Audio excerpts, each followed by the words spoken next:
Outside the glass windows of Starlight Café, the small street in Lincoln Park, Chicago, still pulsed with the familiar sounds of a city that never truly sleeps. Car lights reflected on the road still damp after the night rain, leaving streaks of light like golden ribbons stretched across the darkness. A distant honk, the laughter of a group of students just out of class, the stray notes of jazz drifting from the bar across the street, all blended into the hurried rhythm of life. But inside this little cafe, time seemed to slow down. The warm yellow light spilled over wooden tables, the scent of freshly ground coffee lingered in the air, and the espresso machine hummed steadily like a familiar background tune. Selena Carter stood behind the counter, her hands skillfully polishing the espresso machine with a rhythm she often called meditation amidst the chaos. For 3 years now, the job at Starlight Café had been her sole income to sustain her dream of becoming an artist.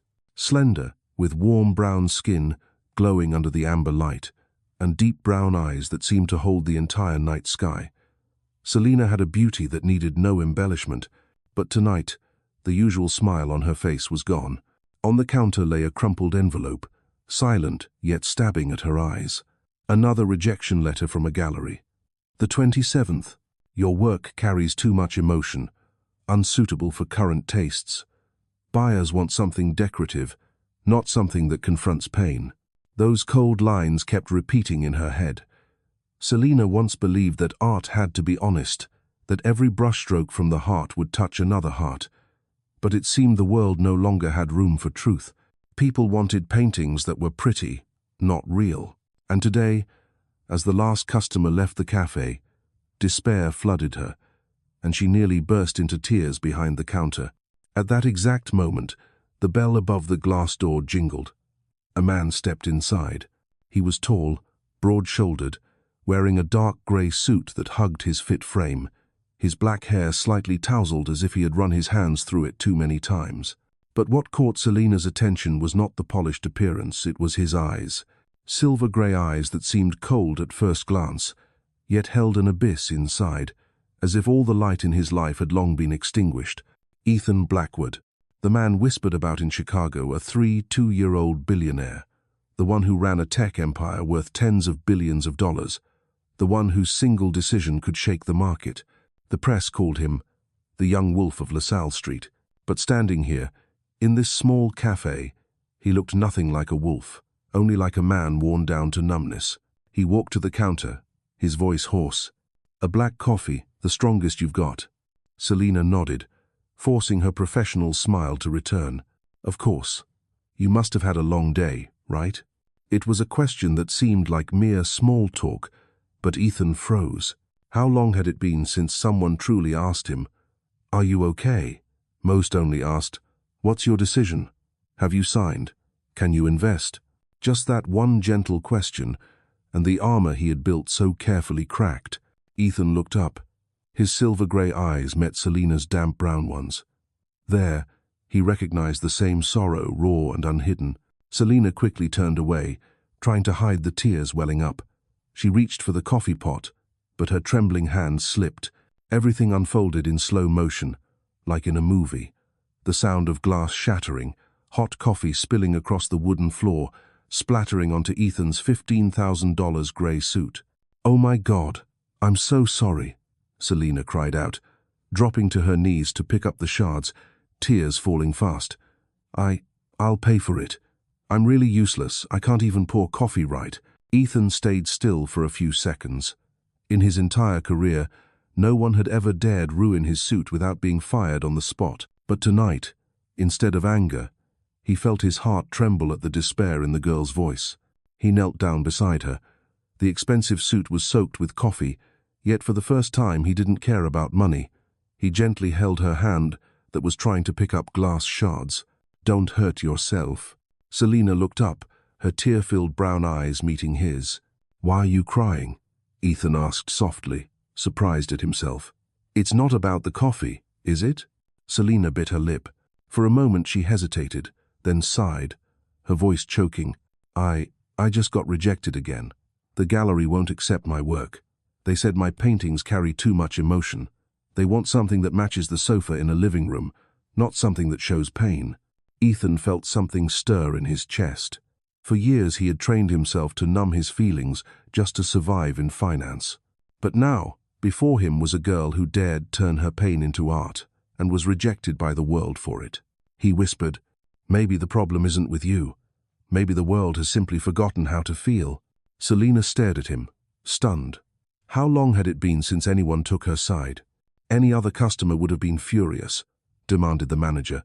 But he, a billionaire, kneeling on the coffee-stained floor, comforting an unknown barista. In that moment, amid the shattered glass, two strangers recognized a truth. They were both alone in their own worlds. Selena whispered, her voice trembling yet relieved, "I'm Selena." Ethan tightened his hold on her hand and quietly replied, "Ethan, and perhaps you just reminded me that my heart still knows how to beat." They stood up, and Ethan didn't let go of her hand immediately. In the small space filled with the scent of coffee, something quietly began, not love at first sight, but the meeting of two broken souls realizing they were no longer alone. Outside, Chicago rushed on, but inside Starlight Café, fate had just written the opening line of a story neither of them had foreseen. In that moment, on the coffee-stained wooden floor, Ethan knew one thing for certain. Tonight, his life had just changed course. The Chicago night wind swept through the row of red brick houses in Little Italy on Taylor Street, carrying with it the warm aroma of tomato sauce, fresh basil, and baked dough. The sign of Trattoria Rosa hung from an old wrought-iron awning, its hand-painted letters slightly faded, but the flickering pale pink lights made the whole sign look like a familiar smile. Inside, the soft clinking of silverware mixed with booming Italian voices calling to one another, and somewhere, the tune of Volare drifted from a small radio perched on a time-worn wine shelf.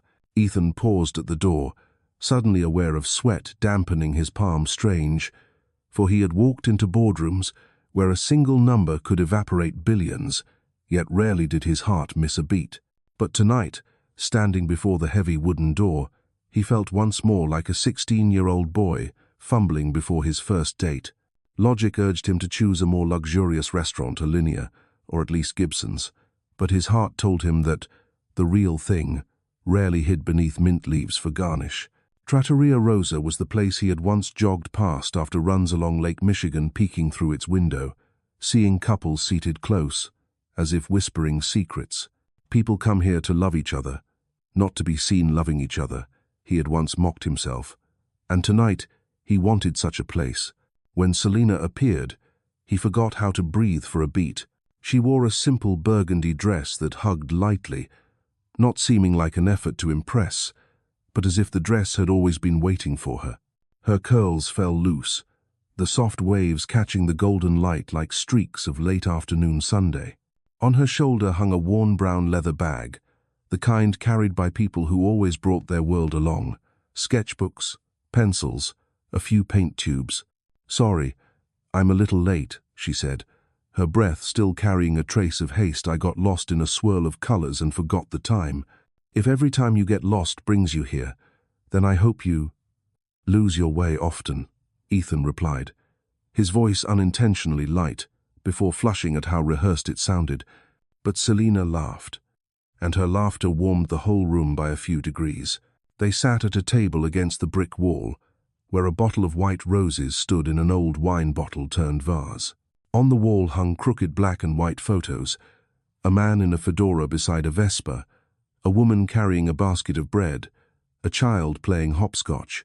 An elderly Italian woman, Signora Rosa, approached, her hair silver and neatly tied, her cloudy eyes still sharp. "Buona sera, ragazzi. What will you have tonight? Here we don't serve menus for the sad, only dishes that warm the heart." Selena smiled. "Then please choose for us, Signora." Let me think. Antipasti of cherry tomatoes with burrata, olive oil from Apulia, the good kind. Then pappardelle al ragù di funghi, for the young lady whose eyes are painting something, and ossobuco for the young man, whose suit is so expensive. It makes me want to grab the tablecloth to cover it." She winked. "Oh, and a decent bottle of Barbera d'Asti." Ethan chuckled. It had been a long time since he was teased by anyone, but there was something in the air of this restaurant, that made his defenses slip away like a coat hung on a rack. When the old woman left, they looked at each other, a silence between them that was not uncomfortable. Selena broke it. "You're really not angry about last night, are you? That suit saved me." Ethan cut her off, his smile faint. "The coffee stained it, but it woke me up. Without that spill, I'd probably still be in front of a screen, saying empty words. Empty words, things like, 'We have to optimize.' The data says, 'Last night you cried and I realized I wanted to cry too.' But it seems we've spent too long proving that tears are weakness." Selena tilte her head, her gaze softening. "People aren't afraid of weakness. They're afraid of being seen as weak. Maybe that's why my art always gets rejected. It forces viewers to look into a mirror.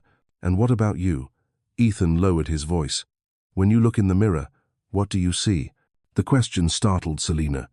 She pressed her lips together, as though choosing a color on a palette. "I see a child left at her grandmother's doorstep in Bronzeville. I see summers sticky with cotton candy sugar, and winters cracked so badly my hands bled every time I washed dishes. I see a 14-year-old girl frozen before a Van Gogh canvas on a school field trip, realizing some pain is so deep that if you don't turn it into beauty, it will kill you. I see a 28-year-old woman counting pennies after every shift, holding her 27th rejection letter, but still buying a tube of green paint, knowing she'll need it tomorrow." Ethan was silent, as if every word she spoke was a blade cutting away the ice around his heart. The wine was poured, dark ruby Barbera carrying the scent of black cherries and oak. The antipasti arrived, burrata white as clouds nestled among bright red cherry tomatoes, fresh green basil leaves like simple answers everyone overlooked. Selena tore a piece of burrata, laid it on golden toast, and offered it to Ethan. "Peace," she said, eyes playfully narrowed. "Peace," he replied, accepting it, his lips brushing her fingers. A small current shot up his wrist, familiar, yet entirely new. "Tell me about you." "The Ethan Blackwood not belonging to the newspapers," Selena said, as his ossobuco arrived with thick sauce fragrant with white wine and lemon zest, while her pappardelle lay like ribbons swimming in the scent of mushrooms. "All right." His face drew back slightly into the past. "I grew up in Evanston. My mother taught music. My father was an engineer. On winter nights, my mother played piano. My father sang badly but still sang, and I played violin. When I was 16, during the winter recital, they tried to drive to see me. The roads were iced. The car skidded. The police called while I was putting my violin into its case." Selena set her fork down, as if even cutlery might spill emotion. "I'm so sorry. I once said, 'I'm sorry,' to myself too.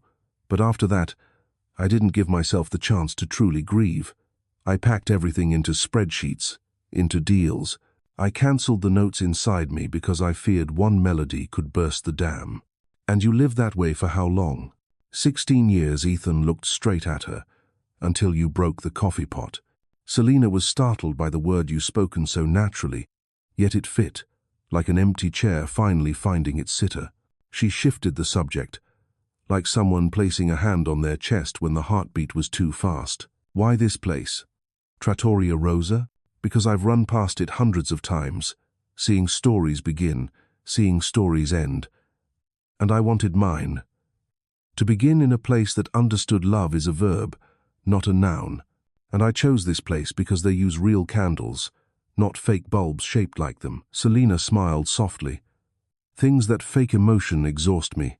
A young waiter named Paolo came over, his curly hair and wide smile like the piazza back home. He set down more warm bread, asked a few questions in English laced with Portuguese about whether Chicago snow was bothersome.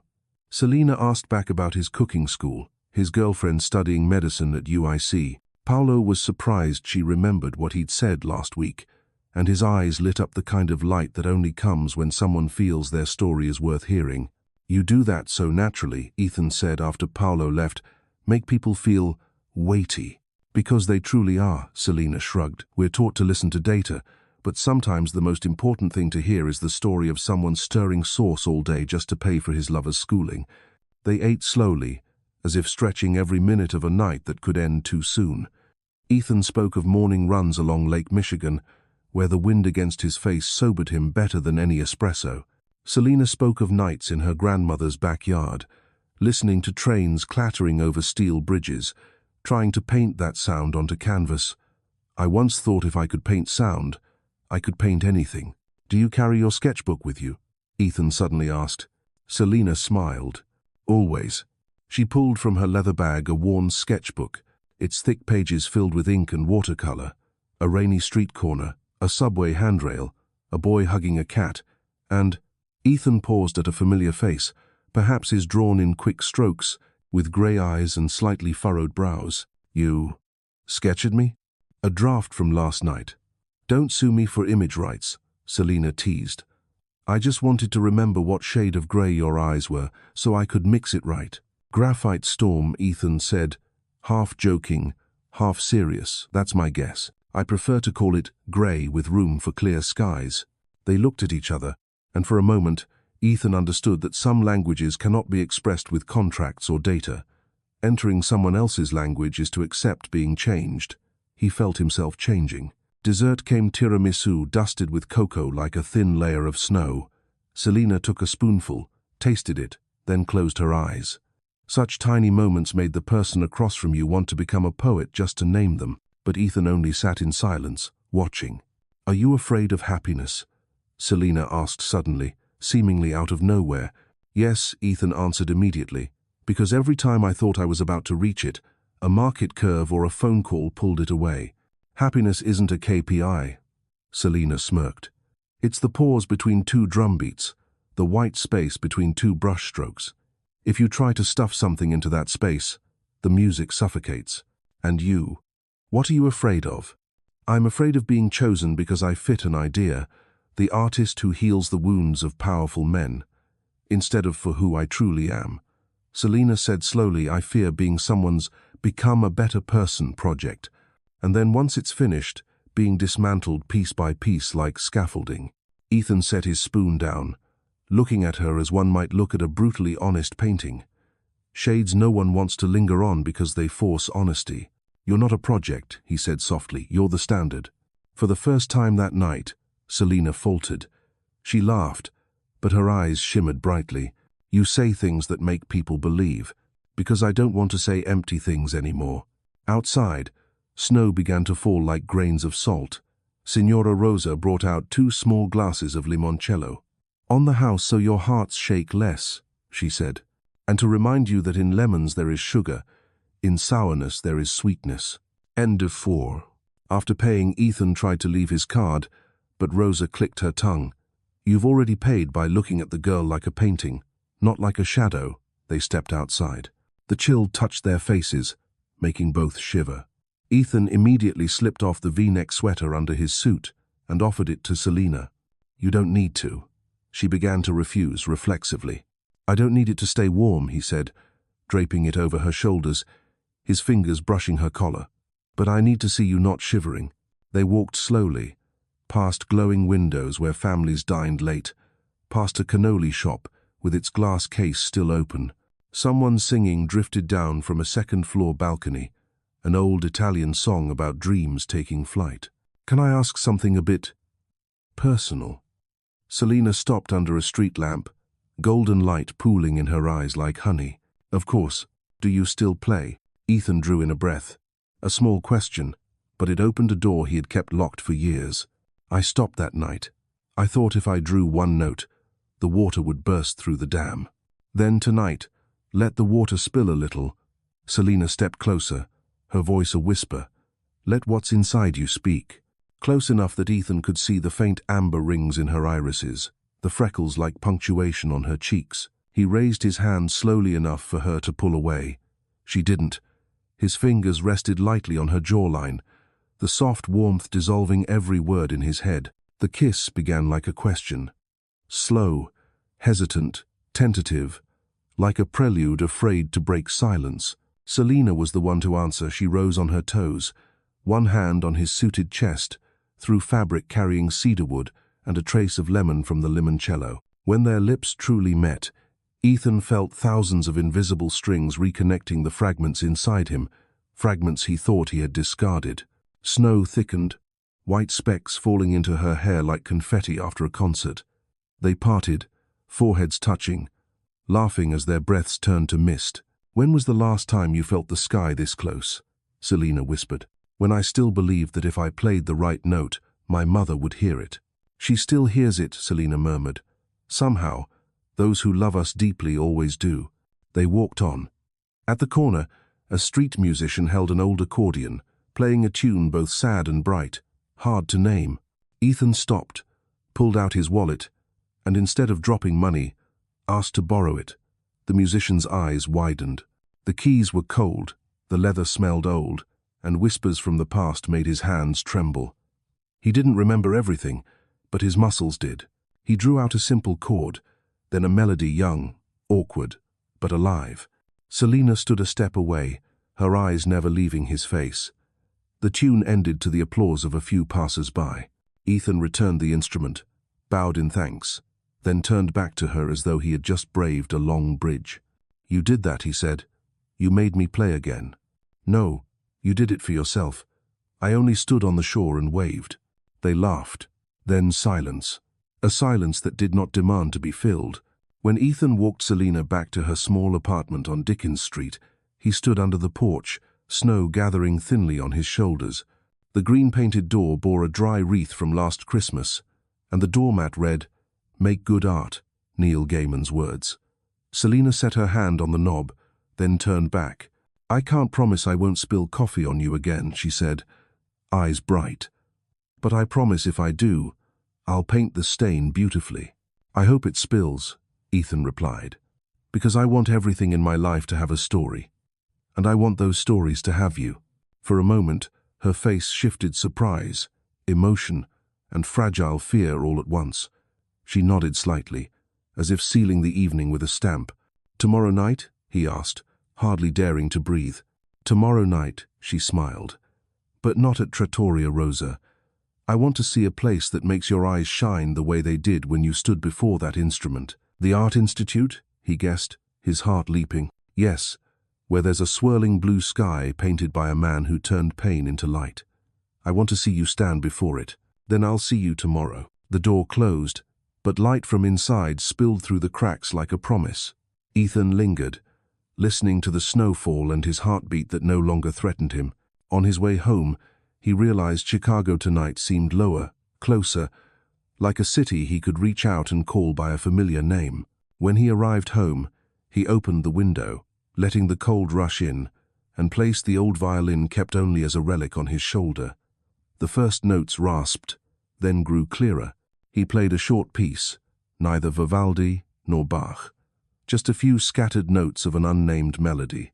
But within the wood of the instrument, he heard his mother's laughter, his father's offbeat rhythm, and a new voice, the voice of tonight, blended in, telling him some things only live again when you dare place them in someone else's hands. The night passed like a page slowly absorbing ink. On the desk, his phone lit up with a message from a new number. "Selena, tomorrow, 5 p.m., the entrance on Michigan Avenue. Don't come too early. I want to see you walk in, not see you waiting." Ethan smiled. For the first time in years, he turned off every notification about the market, about work, about urgent calls. He left the ringer on for only one person, the one who could call him with a single note. Leaning against the window, he looked down at a city buried in snow. Somewhere out there, strangers were also loving, hurting, trying not to be seen as weak. And he knew, in a way that was hard to name, that tonight he had chosen a different road, the one that passed through an old Italian eatery, under a golden street lamp, through a kiss that made the music inside him stop being afraid. Tomorrow, before a swirling blue sky, he would try to call by name what he had long buried, not pain, but joy. A pale golden light lay over a winter afternoon in Chicago, reflecting on the glass facade of the Art Institute of Chicago. The gray stone steps leading up to the great doors bore the footprints of millions of visitors, and the two green patinated bronze lions stood guard, as if they had witnessed every love story and heartbreak for over a century. Ethan stood on the fifth step, adjusting his gray wool coat. He had arrived early, though Selena had texted, "Don't come early," but he couldn't help it. Waiting was a form of prayer too, he thought.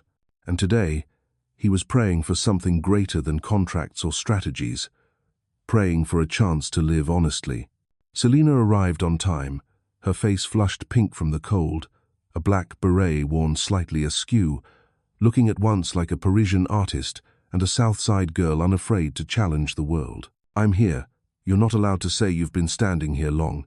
She smiled, her eyebrows lifting playfully. "I just got here," Ethan replied, knowing full well it was the clearest little lie she could easily see through.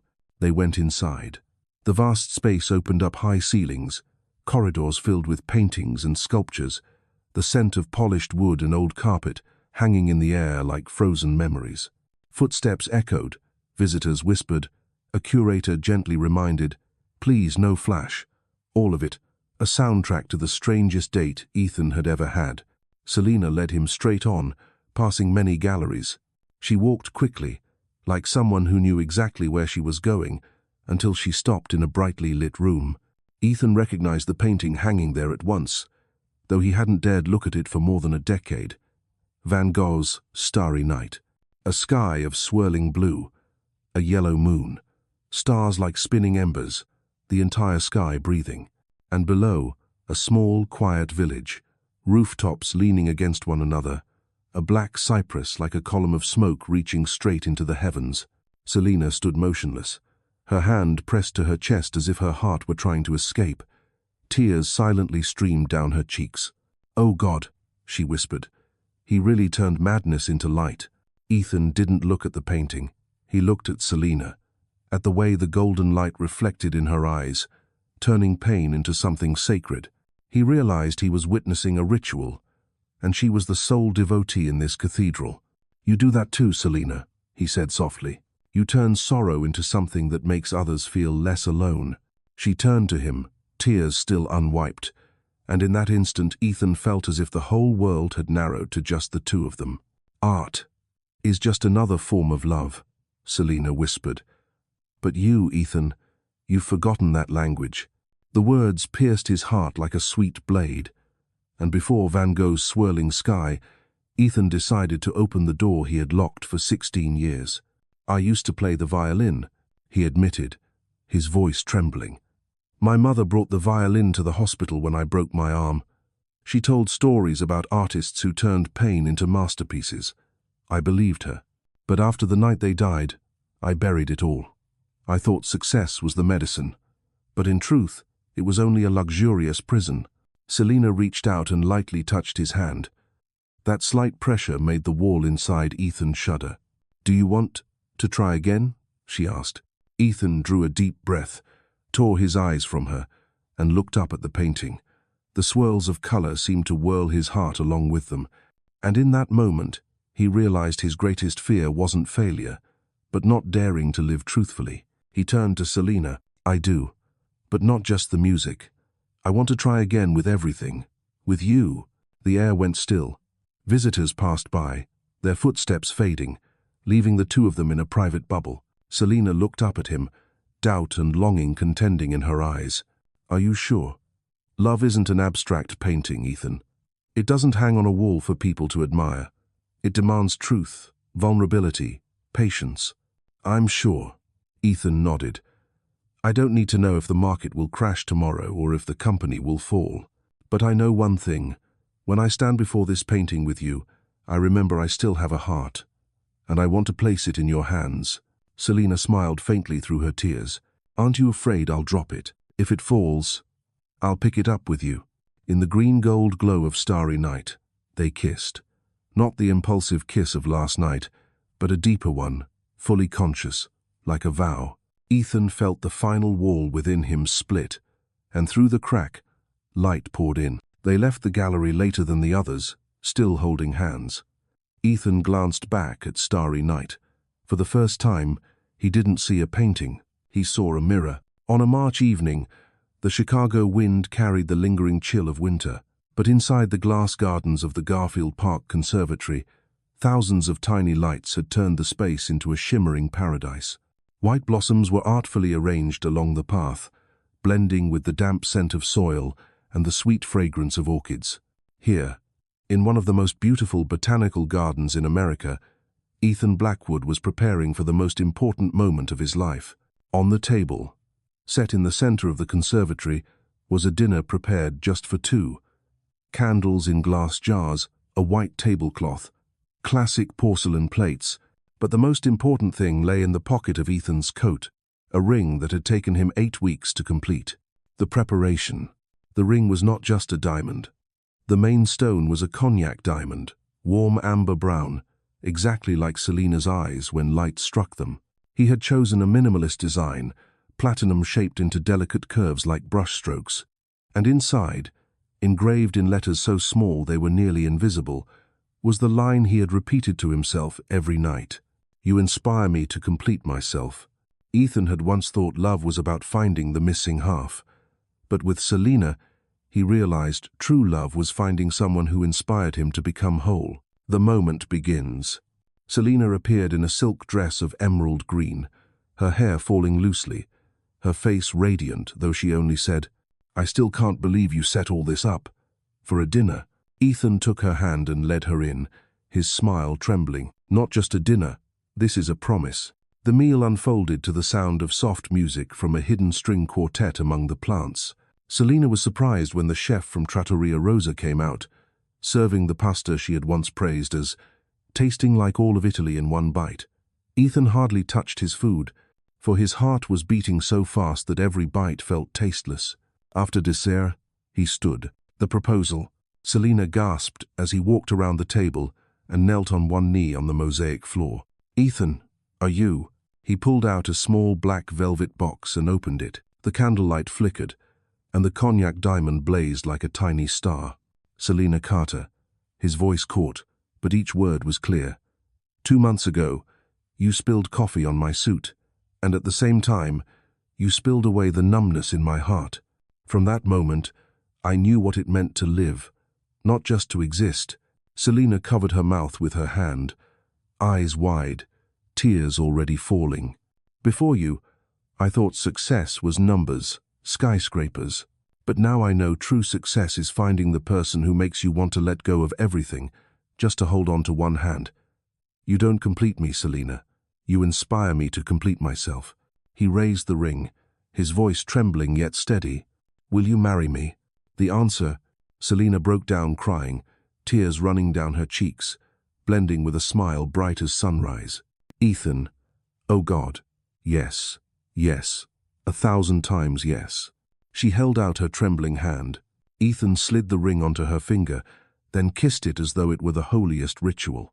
When he stood, Selena threw her arms around him, and in the glowing conservatory, the two of them spun as if dancing without music. The promise.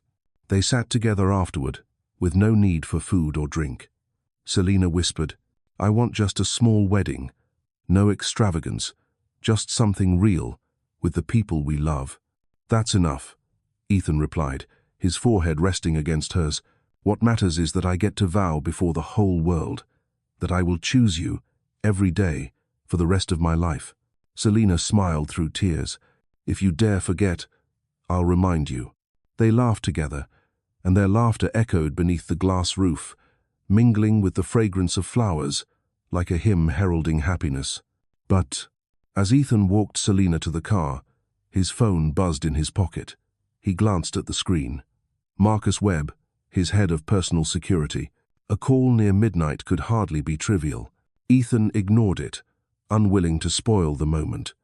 But when the phone buzzed again, and again, unease stirred in his chest. He squeezed Selena's hand tightly, telling himself, "Tomorrow I'll deal with it. Tonight is just for us." He did not know that tomorrow would bring a ghost from the past and a trial for the love that had just been promised. The clock in the living room of Ethan's penthouse read 11:47 p.m. City lights from Chicago spilled in through the floor-to-ceiling glass, reflecting off the polished wooden floor. Selena had already fallen asleep in the bedroom, her arm still resting across the pillow beside her. The engagement ring on her hand glittered even in the dark, like a lighthouse reminding Ethan of what he had found after years of emptiness. The phone buzzed again. Marcus Webb. He could no longer ignore it. Ethan picked up. "Speak, Marcus." Marcus's voice was low, cautious, "Sir, there's a situation regarding the wedding. Someone from your past. Someone we thought was dead." The air in the room thickened. Ethan froze for a few seconds, then whispered as though to himself, "Vivian, she's alive," Marcus confirmed, "and she wants to see you." The awakening of a nightmare. Ethan dropped the phone as if it burned. For a moment, everything spun. The funeral, the gravestone, the years of nights when she appeared in his dreams. Vivian Monroe, the woman he once thought was destiny, the one he had buried in his heart. And now, she lived. He walked out onto the balcony, looking down at the street still bright with lights. Fine drizzle swept across, blurring the high-rises. He felt as if he were standing on the fragile boundary between two lives, the present full of light with Selena, and the old darkness rising again. The second call. The phone buzzed again. Not Marcus. An unknown number. Ethan almost knew in advance whose voice would come. Ethan. The sound sliced like a blade. Soft, alluring, but dangerous. Vivian's British accent. Ethan trembled, gripping the railing. "Impossible. I buried you. I stood before your coffin, Vivian. I wept over your grave." "I know." Her voice trembled with ragged breath. "I had to disappear. The debts, the hunters. If I stayed, they would have killed us both. I had no choice but to make you believe I was dead. 2 years. Ethan's voice rasped. "You left me living like a corpse for 2 years. You think I didn't suffer," Vivian whispered. "But I still love you. I never stopped." Ethan closed his eyes, and Selena's image flashed before him. Her gentle smile, her bright eyes while painting, her warm hand gripping his during the proposal. His heart tore in two. The brutal truth. "Why show up now?" Ethan's tone sharpened. "Because I'm about to get married," Vivian said, her voice breaking, "to a wealthy, powerful man. But I don't love him. Before stepping into that false life, I need one thing. One last night with you." Ethan felt as though lightning had struck his chest. "You're asking me to betray my fiancée? Betray the woman who pulled me out of the abyss? I'm only asking for one night, Ethan." Vivian's voice quickened. "One night for us to bury the past properly. If after that you still choose her, I'll vanish forever. But if you feel anything for me, you have to know." Ethan gripped the phone, staring at his reflection in the glass. His face was twisted with torment. "I can't." But the denial sounded weak, as if even he didn't believe it. "If you're certain you love Selena, then meeting me won't change anything," Vivian murmured. "But if you refuse, perhaps you're afraid to face the truth in your own heart." The turning point. The bedroom door creaked open. Selena appeared, wearing one of Ethan's loose shirts, her hair tousled, her eyes drowsy. "Who was calling?" she asked, her voice warm, carefree. "You look like you've seen a ghost." Ethan swallowed hard. In her clear eyes, he saw unconditional trust. Trust he was about to shatter. He bent down, kissed her forehead, and whispered, "Just a work call. Nothing important." Selena yawned softly, smiled in trust, and went back to bed. Ethan stood alone, his hand trembling, his mind screaming. His life had just split in two. Choose the peaceful present with Selena, or confront the ghost of the past with Vivian. The elevator of the Drake Hotel slid smoothly, like a cold blade. Each number that lit up carried Ethan Blackwood closer to a truth he wasn't sure he wanted to face. In his coat pocket, his phone still buzzed, 7 missed calls from Selena. None of them answered. Each time the screen lit up, the present was calling him back, but his footsteps carried him toward the past. The hallway was lined with scarlet carpet, bright as blood. Room 1512. He stopped, his hand trembling slightly as he knocked. The hinges creaked, and then the door opened. Vivian Monroe stood there, like a dark dream reborn. Platinum blonde hair falling over her shoulders, emerald green eyes blazing under the golden light, still the eyes that once made Ethan believe he had found his forever half. On her ears were the diamond earrings he had given her 2 years ago, the ones he thought he had buried with her coffin. "Hello, Ethan." Her British voice still poured like honey laced with poison. He stepped inside, then froze. The lavish room was steeped in the scent of white roses. On the table, 2 glasses of Macallan 25, the kind they used to drink on sleepless nights. The space had been reconstructed from memory, making Ethan feel 10 years younger and at the same time 10 years older. "How, Vivian?" he asked, his voice hoarse. "How could you let me believe you were dead?" Vivian lifted the glass, took a long swallow, her hand trembling slightly. "When they wanted to kill me, to strangle me with debts you never knew about, I had to disappear. A homeless woman died in my car. The police mistook her for me. I just continued the play. That play killed me." Ethan growled, his eyes flashing with restrained fury. 2 years, Vivian. 2 years I lived like a corpse. And now you stand here, asking me, for one night? One night to end things properly. Tears streaked down Vivian's cheeks, smudging her mascara. One night, so you'll know whether you truly love Selena, or if you're just seeking shelter from the pain I left behind. Ethan stepped back, images of Selena flooding his mind. She under the glass dome of the conservatory, her eyes glowing with joy when he proposed. She painting by the window of her small apartment, her tired but resilient smile. She trusted him, trusted completely. Vivian moved closer, the scent of Chanel No. 5 surrounding him, dragging him back to intoxicating nights long ago. "Do you remember?" she whispered. "The way we used to love, burning so fiercely no one could breathe. Do you remember?" Ethan. For a fleeting instant, their lips touched. The contact was like a blade slicing through the steel shell Ethan had built. The familiar breath, the taste of whiskey, the longing that once consumed him. Then he jerked back. "No." Vivian froze, her eyes filling with despair. "So, this is the real goodbye?" "Yes." Ethan's reply was heavy as stone. "I forgive you, but I choose Selena." Tears streamed down Vivian's face as she whispered, trembling. "Then, this is truly farewell." Ethan turned, opened the door, the hallway light spilling in like an escape. For the first time in 2 years, he felt the ghost let go. On the way home, the taxi sped through Chicago's midnight streets. Ethan stared at his phone, at the flood of missed calls from Selena.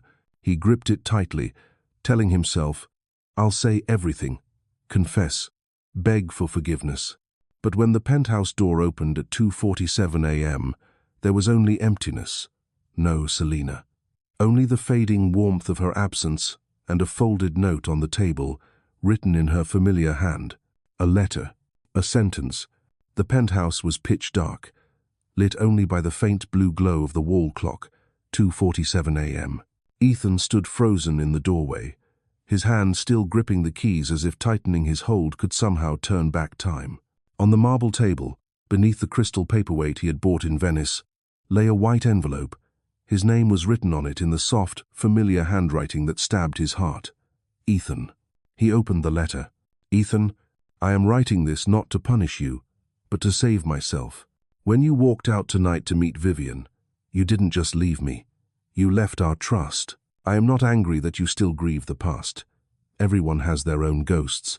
I am hurt because you chose to return to that ghost instead of holding tightly to my hand. You said you needed to be sure of your love for me.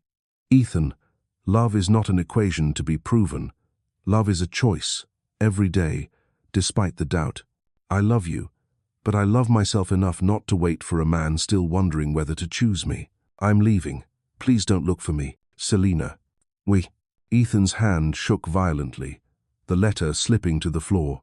He rushed into the bedroom. The closet was half empty, the suitcase gone. The wedding dress Selena had designed, once hanging neatly by the mirror, was no longer there. In the kitchen, the jars of acrylic paint she usually left on the table had vanished. In the corner of the living room, the easel stood bare, every trace of her erased, as if the love they once had was only a dream. Ethan collapsed to the floor, the wedding ring in his pocket now heavy as stone. He remembered what Selena had once said during the proposal. "What I need isn't a perfect man. I need a man who chooses me every day." And he had not chosen. His phone buzzed. A notification from the wedding planner, confirmation of the rehearsal schedule, the orchestra, the guests, a wedding prepared and waiting, but the bride was gone. The next 3 days, Ethan lived in a haze between waking and dreaming. cancelling food orders, refusing meetings with partners, abandoning everything. He called Selena 17 times, each voicemail longer, more desperate. There was no reply. On the night that was supposed to be their wedding night, he sat alone in the studio where Selena once kept her easel. On it remained a half-finished portrait. His own face, but incomplete. The eyes on the canvas were left blank, as though she had done it deliberately, a reminder that she was no longer certain she could look at him fully. Ethan picked up a brush, his hand trembling. He had never dared continue one of Selena's paintings, but this time he decided to finish the eyes himself. Blue-gray paint mixed with his tears, blotched and distorted. In the loud silence of Chicago's night, he whispered to himself, "I will find you, Selena. I will prove that love doesn't die because of one mistake." But deep inside, Ethan knew.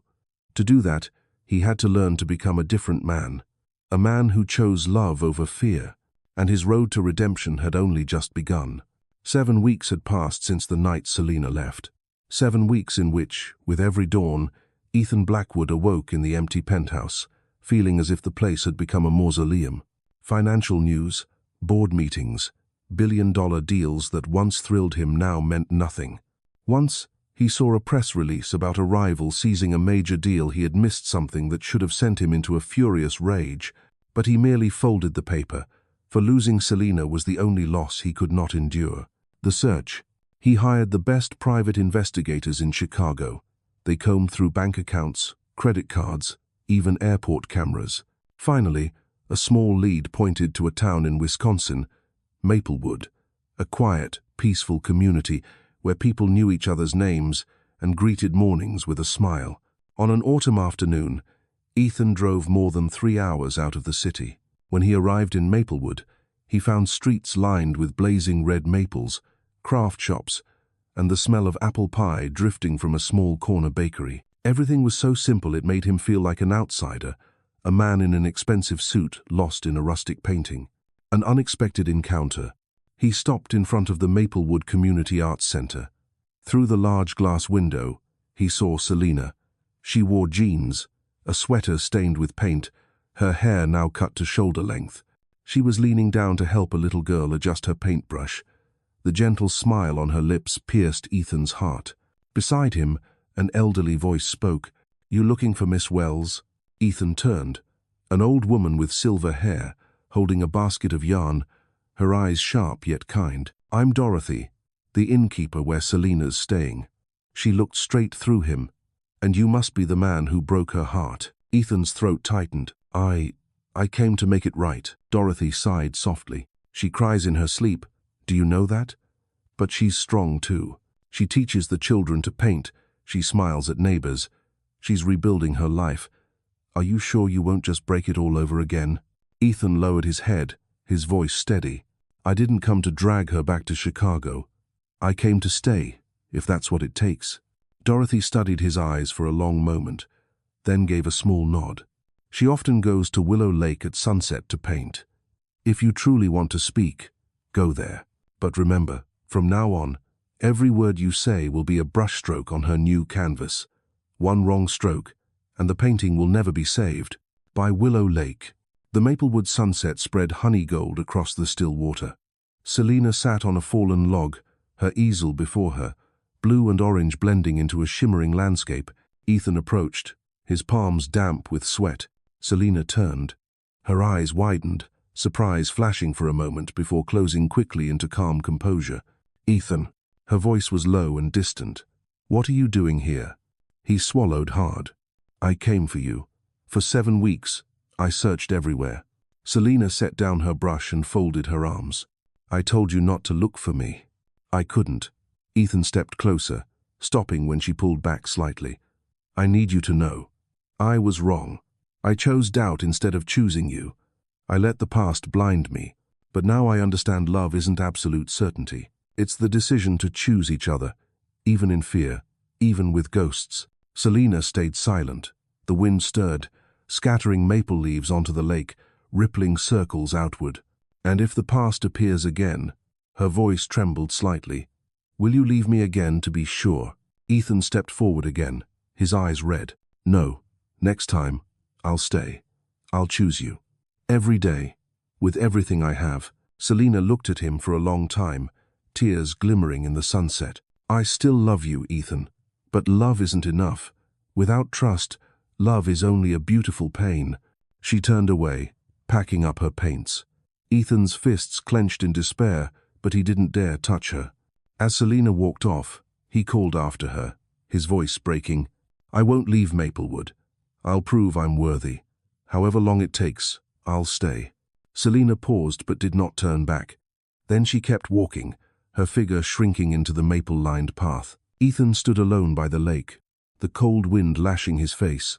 But inside, for the first time since the night he lost her, he felt a glimmer of light, a chance, however fragile. Winter blanketed Maplewood with heavy snowstorms. Chicago, only a few hours' drive away, now seemed like a different planet. Ethan Blackwood rented a small wooden house on the edge of town. The roof leaked, the old heater groaned, and the bathroom was so cramped he had to stoop every morning. Yet he had never felt more alive, starting again from zero.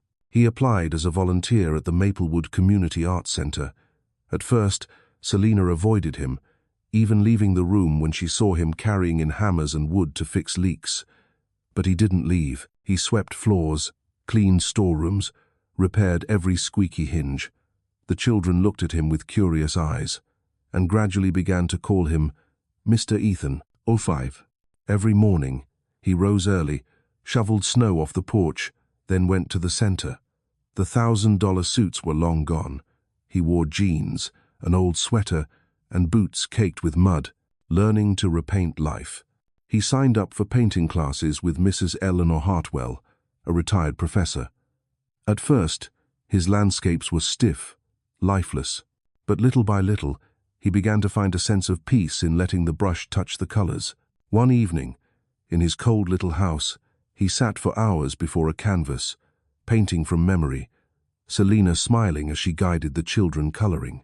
The strokes were clumsy, but the light in the painting warmed his heart, the true test.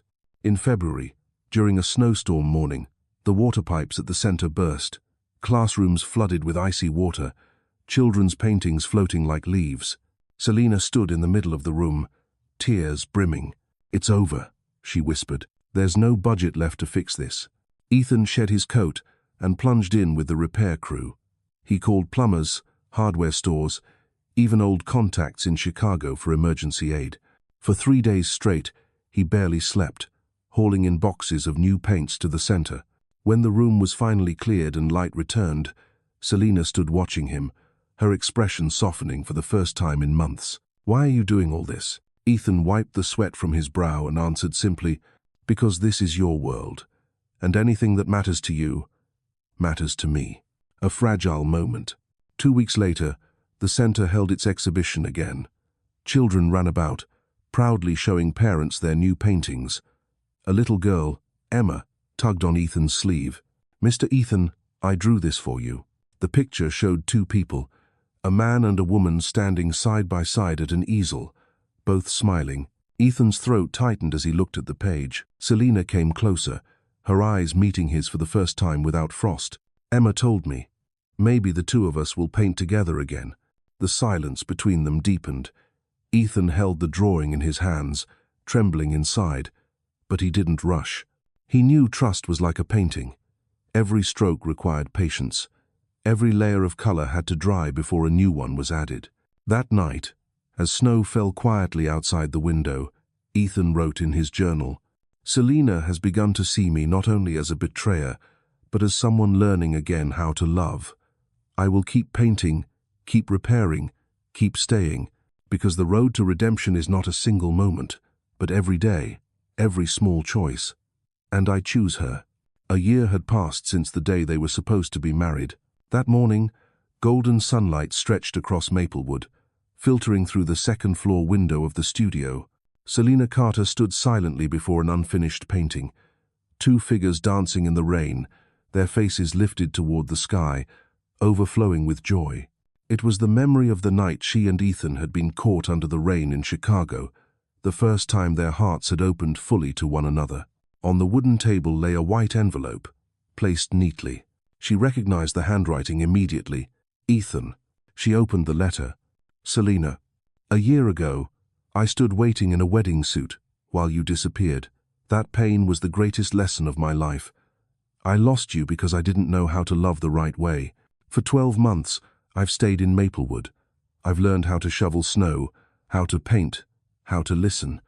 I've learned that love isn't a promise of certainty, but a choice we make each day.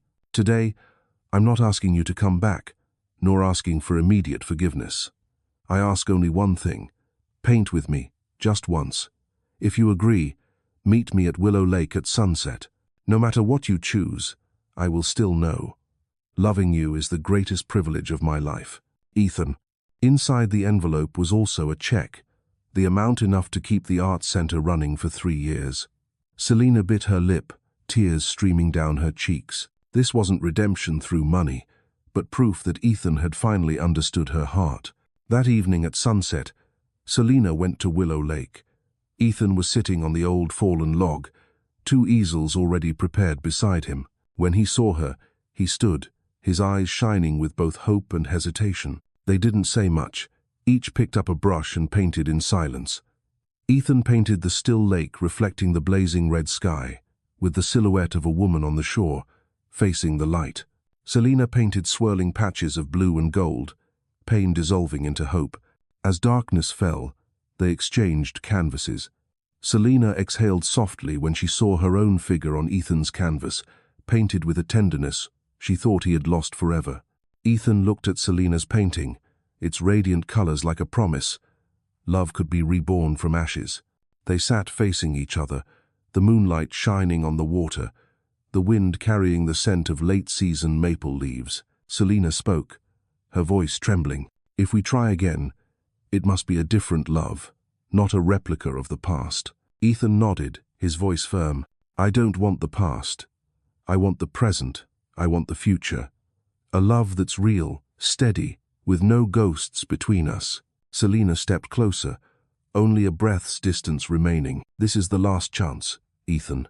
If you break my trust again, there won't be a third time. He placed his hand over his heart. I won't need a third time, because this time I'll choose you, every day, forever.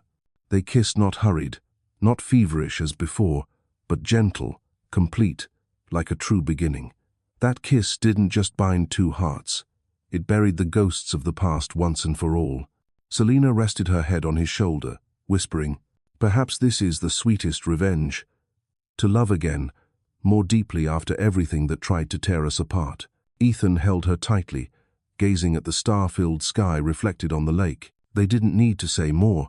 They knew, from that moment on, their love was no longer a sudden storm, but the steady spring that always returns after every winter.